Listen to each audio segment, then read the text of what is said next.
Hi hello అండి, welcome to my channel JRD cooking. ఈరోజు మనం ఆంధ్ర స్పెషల్ తీపి గుమ్మడికాయ దప్పలం పులుసు ఎలా చేసుకోవాలో చూద్దాం. ఇది చాలా టేస్టీగా ఉంటుంది. ఇది మనం ఎలా తయారు చేయాలో చూద్దాం.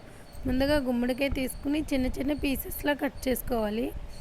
ఈ గుమ్మడికాయ ముక్కలు తొక్క తీయకుండా కట్ చేసి పెట్టుకోవాలి. బెండకాయ ముక్కలు, పచ్చిమిరపకాయలు, ఉల్లిపాయలు, టమాటా, వంకాయ, ముక్కల ఇవన్నీ ముందుగా కట్ చేసి పెట్టుకుని ఒక గిన్నె తీసుకుని దాంట్లో ఒక 2 గ్లాసులు వాటర్ వేసుకుని మనం ముందుగా కట్ చేసి పెట్టుకున్న గుమ్మడికాయ ముక్కలు ఇందులో వేసుకుందాం. గుమ్మడికాయలు కొంచెం బాయిల్ అయ్యేదాకా మూత వేసి బాయిల్ చేయనిద్దాం. ఇలా బాయిల్ అయిన తర్వాత మనం ముందుగా కట్ చేసిన బెండకాయ ముక్కలు వేసుకోవాలి. ఇలా వేసిన తర్వాత మనం ముందుగా ఇంకా కట్ చేసి పెట్టుకున్న వంకాయ, టమాటా, ఉల్లిపాయలు, పచ్చిమిరపకాయలు అన్నీ కూడా ఒకదాని తర్వాత ఒకటి వేసుకుని ఇలా కొంచెం బాయిల్ అయ్యేదాకా వీటిని మెత్తగా అయ్యేదాకా ఉడికించుకోవాలి. ఇప్పుడు మనం దీంట్లో పసుపు కూడా వేసుకుందాం. ఒక 1/2 టీ స్పూన్ పసుపు, 1 టీ స్పూన్ కారం వేసుకుని కొంచెం ఉడికేదాకా మూత వేసి ఉడికించుకుందాం. దీంట్లో టేస్ట్కి సరిపడ ఉప్పు కూడా ఇప్పుడే వేసుకుందామండి. వేసుకుని మూత వేసుకుని కొంతసేపు ఉడకనివ్వాలి.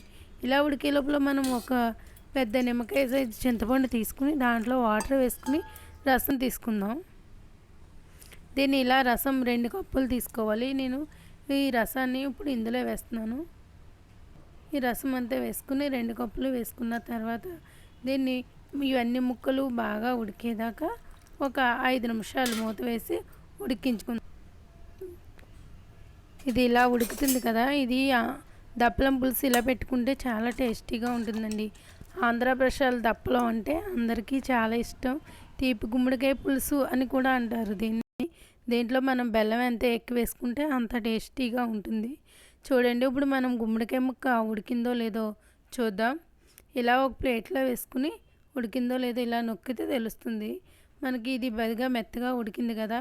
ఇప్పుడు ఒక వేరే బౌల్ తీసుకుని దాంట్లో 2 స్పూన్ల బియ్యం పిండి వేసుకుని దీంట్లో 1 స్పూన్ బెల్లం వేసుకోవాలి. బెల్లం వేసుకుని కొంచెం వాటర్ వేసి ఉండలు లేకుండా కలుపుకోవాలి. ఇదంతా ఉండలు లేకుండా నీట్గా కలుపుకుని ఇలా ఉడుకుతున్న ఈ దప్పలం పులుసులోని ఈ మనం ముందుగా కలుపుకున్న ఈ పిండిని మిశ్రమాన్ని వేసుకుని ఉండలు పట్టకుండా కలుపుకోవాలి.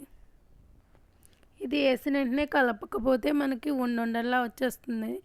అందుకని ఇలా గడి పెట్టి ఒకసారి కలుపుకొని కొంతసేపు ఉడకనిస్తే మనకి ఈ పులుసు అనేది బాగా చిక్కగా అవి చాలా టేస్టీగా ఉంటుంది. నేను బెల్లం ముందు వేసానండి, ఈ వీడియోకి రాలేదు, అందుకే 1 స్పూన్ వేసి చూపించాను మీకు. దీంట్లో ఒక 4 స్పూన్లు బెల్లం వేసుకుంటే చాలా టేస్టీగా ఉంటుంది. కడిగి తరిగిన కొత్తిమీర కూడా వేసుకున్నాం. ఇప్పుడు మనం పోపు పెట్టుకుందాం. దీనికి కరివేపాకు, ఆవాలు, ఎండుమిరపకాయలు, ఎల్లుల్లిపాయలు, జీలకర్ర తీసుకుని స్టవ్ పై వేరే పెనం పెట్టుకుని ఒక 2 స్పూన్ల ఆయిల్ వేసుకుని ఆయిల్ హీట్ అయిన తర్వాత మనం ముందుగా ఎల్లుల్లిపాయలు వేసి కొంచెం వేగనిద్దాం. ఎల్లుల్లిపాయ వేగిన తర్వాత మనం తీసి పెట్టుకున్న పోపు దినుసులన్నీ వేసి కొంచెం ఫ్రై అయ్యేదాకా ఫ్రై చేద్దాం. ఇలా ఫ్రై అయిన తర్వాత దీంట్లో వాసనకి కొంచెం ఇంగు వేసుకుంటే మంచి ఫ్లేవర్ వస్తుంది ఈ పులుసు. మనం ఈ వేగిన మిశ్రమాన్ని దప్పలం పులుసులో వేసుకుందాం. అంతే, ఎంతో గుమగుమలాడే దప్పలం పులుసు, తీపి గుమ్మడికాయ పులుసు రెడీ అయింది కదా. ఇది రైస్లో వేసుకుని తింటే చాలా టేస్టీగా ఉంటుంది. దీన్ని అప్పడం నంచుకుని రైస్లో పెట్టుకుని తెలుగు వాళ్ళు పెళ్ళిళ్ళకి ఫేమస్ అయిన తీపి గుమ్మడికాయ పులుసు ఇది రెడీ అయింది. ఈ వీడియో కనుక మీకు నచ్చినట్టయితే లైక్ చేయండి, షేర్ చేయండి, సబ్స్క్రైబ్ చేయండి. మీకు ఎలా వచ్చిందో ఈ వీడియో మాకు కామెంట్స్ రూపంలో తెలియజేయండి. మరిన్ని వీడియోల కోసం మా ఛానల్ని సబ్స్క్రైబ్ చేసుకోండి.